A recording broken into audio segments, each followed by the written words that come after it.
क्योंकि शुरू में क्या है, सिलेबस कम रहता है, ठीक है। आप बहुत ज़्यादा अच्छे से पढ़ते हो तो मार्क्स आपके अच्छे आते हैं। सेम चीज़ आपके साथ हुई होगी कि मार्क्स शुरू में बहुत अच्छे थे, ठीक है, लेकिन जैसे जैसे प्रिपरेशन बीच में आती है, 4-5 महीने बीतते हैं, उसके बाद मार्क्स गिरना चालू होते हैं, क्योंकि ये जो मार्क्स आ रहे थे वो सिलेक्शन लायक मार्क्स नहीं थे, है ना। यहाँ पे अपने बहुत इंप्रूवमेंट की जरूरत पड़ेगी, तब अपने सिलेक्शन में पहुंच पाओगे आप। एंड देखो, फर्स्ट फुल सिलेबस टेस्ट आप जब मैंने दिया तो मेरे मार्क्स इतने ज़्यादा कम आए कि मुझे लगा कि इस साल सिलेक्शन मेरा नहीं होना है। बस तुम्हें लगातार कंसिस्टेंट रहना अपनी प्रिपरेशन में, मार्क्स कम ज़्यादा होते रहते हैं, उससे ज़्यादा कुछ मैटर नहीं करता है।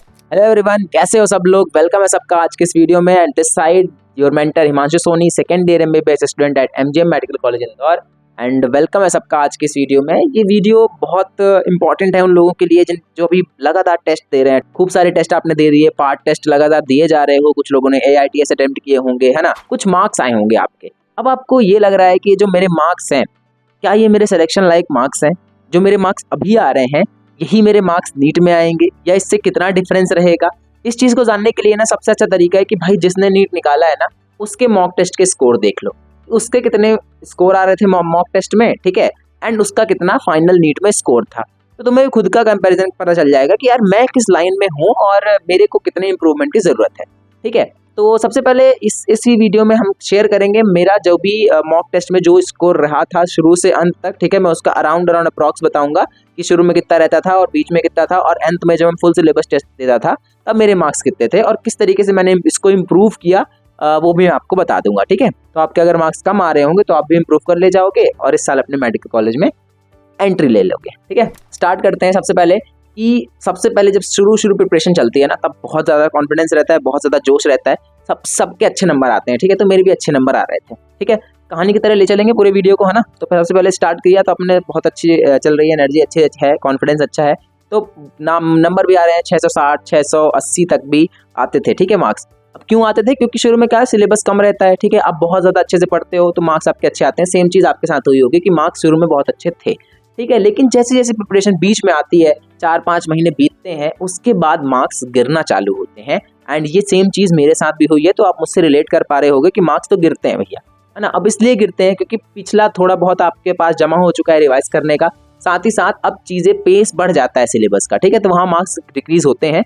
मेरे भी डिक्रीज हुए। जो मिडिल ऑफ द प्रिपरेशन थी उसमें मेरे 630 से 650 के बीच में मार्क्स आने लगे। जो 650 प्लस का था शुरू में वो कम हो गया, 630 से 650 के बीच में मेरे मार्क्स आते थे। कभी 632 आए, 635 आए, है ना, ऐसे मार्क्स मेरे आते थे। एंड इस समय पे सबसे ज़्यादा पैनिक रहता था मैं कि मैं इतने अच्छे मार्क्स आते थे, अब मेरा मार्क्स इतना कम हो गया है, ये क्यों हो रहा है, कैसे मैं इंप्रूव करूँ इस चीज़ को, ठीक है। तो इसकी देखो, मैं इस समय तो थोड़ा मार्क्स 630 650 थे, तो मैं टेंशन ले रहा था कि बढ़ेंगे, बट क्या होता है ना, जैसे जैसे प्रिपरेशन आगे बढ़ती है मार्क्स और गिरते जाते हैं। तो जब जैसे लास्ट मतलब 4 मंथ से ले लूँ और 6 मंथ के बीच में जो लास्ट 6 महीने की प्रिपरेशन थी उसकी बात करूँ तो उसमें तो मार्क्स बहुत ही बेकार आते थे यार।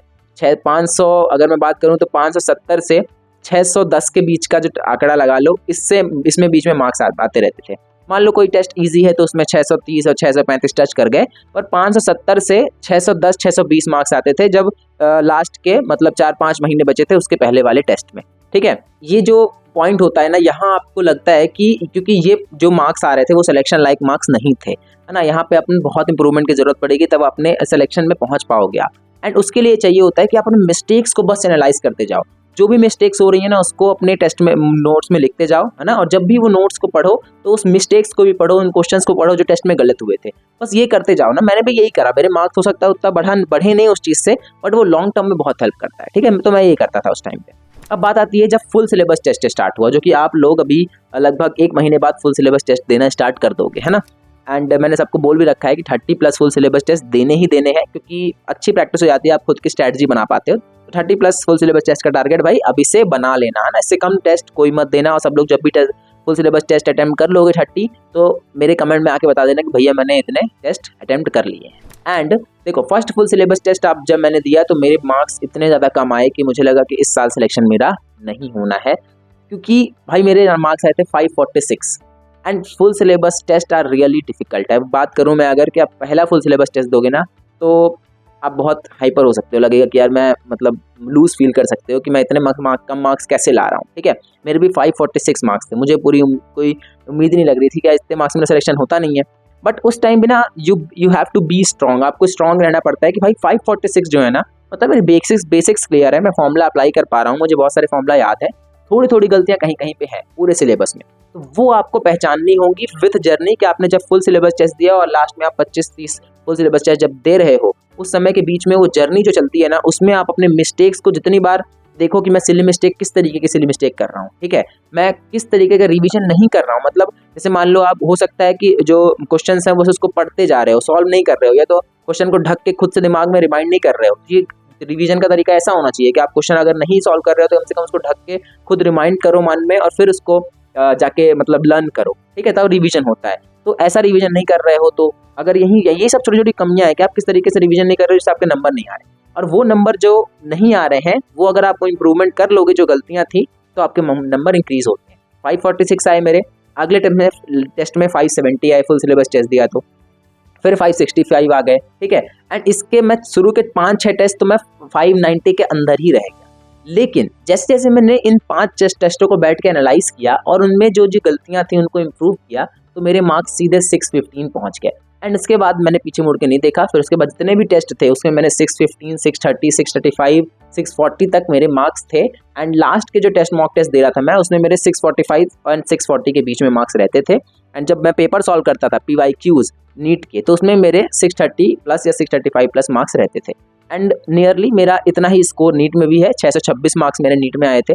मेरे क्वेश्चन बहुत सारे 7-8 छूट गए थे, है ना, मैं टाइम मैनेज नहीं कर पाया था, जो मैं हमेशा बताता हूँ आपको कि टाइम मैनेज करके चलना है, तो वरना मेरे 640 प्लस या 645 प्लस मार्क्स आते। फिर भी मेरे 626 मार्क्स थे 2022 में, है ना। इस साल का 626 तो खत्म हो जाता भाई, है ना, सिलेक्शन ही नहीं मिलता उस समय, वैल्यू रखता है वो चीज़। तो 626 मार्क्स आए और मुझे अपने स्टेट का बेस्ट मेडिकल कॉलेज मिला।